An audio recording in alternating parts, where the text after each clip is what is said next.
सोलापुरातील दुचाकी, 3 चाकी आणि 4 चाकी वाहनधारकांसाठी एक महत्त्वाची बातमी आहे।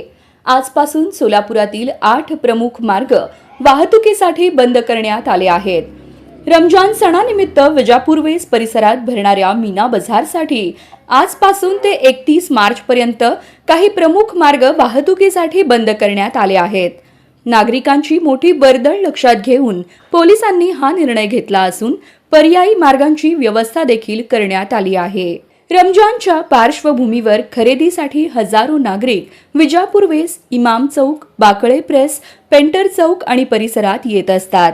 त्यामुळे गर्दी नियंत्रित करण्यासाठी बेगमपेठ पोलीस चौकी ते विजापूर वेस, 12 इमाम चौक ते विजापूर वेस, बाकळे प्रेस ते विजापूर वेस, लक्ष्मी मार्केट ते विजापूर वेस, पंचकट्टा ते विजापूर वेस, पेंटर चौक ते विजापूर वेस, रंगरेज बोळ ते विजापूर वेस, माणिक चौक ते विजापूर वेस हे मार्ग वाहतुकीसाठी बंद करण्यात आले आहेत।